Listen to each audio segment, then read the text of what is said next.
Middle east में हालिया वक्त में जो संघर्ष तेज हुआ है उसके और भड़कने के आसार नजर आ रहे हैं। जी हाँ, दरअसल यमन के प्रधानमंत्री अहमद अबाद बिन मुबारक ने अपने पद से इस्तीफा दे दिया है, जिसे हूती विद्रोहियों के लिए एक बड़ी जीत मानी जा रही है। कहा जा रहा है कि इसके बाद हूती लड़ाके यमन के बाकी हिस्सों पर भी तेजी से कब्जा कर सकते हैं।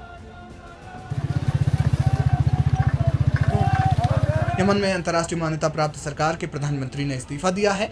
इस सरकार को राष्ट्रपति परिषद या प्रेसिडेंशियल लीडरशिप कहा जाता है। सरकार का यमन के कुछ हिस्सों पर प्रभाव है, लेकिन एक बड़े हिस्से पर हूती विद्रोहियों का कब्जा है। ऐसे में मान्यता प्राप्त सरकार में प्रधानमंत्री का इस्तीफा हूती विद्रोहियों के लिए एक बड़ी जीत मानी जा रही है। कहा जाता है कि अहमद अबाद बिन मुबारक सऊदी समर्थक थे। वे प्रेसिडेंशियल लीडरशिप के प्रमुख रशद अल अलीमी के साथ महीनों से तीखे विवादों में फंसे हुए थे। इस्तीफा देते हुए उन्होंने कहा कि वे अपनी शक्तियों का पूरी तरह से इस्तेमाल नहीं कर पा रहे हैं। उन्होंने इस्तीफे में कहा कि मैं अपने संवैधानिक शक्तियों का प्रयोग नहीं कर सका और सरकारी संस्थाओं में सुधार या उचित सरकारी परिवर्तनों को लागू करने के लिए आवश्यक निर्णय नहीं ले सका।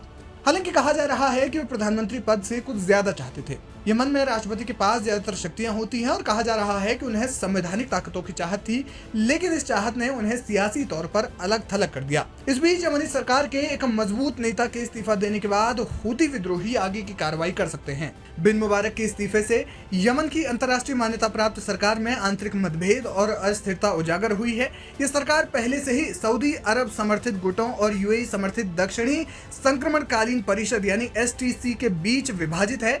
हूती विद्रोही इस विभाजन का लाभ उठाकर अपने नियंत्रण वाले क्षेत्रों में अपनी पकड़ मजबूत कर सकते हैं और विपक्षी गुटों के बीच और असहमति पैदा करने की कोशिश कर सकते हैं। जानकारों का मानना है कि हूती विद्रोही जो पहले से ही यमन के उत्तरी और दक्षिणी हिस्सों पर नियंत्रण रखते हैं, नई सरकार की गठन प्रक्रिया के दौरान सैन्य दबाव बढ़ा सकते हैं।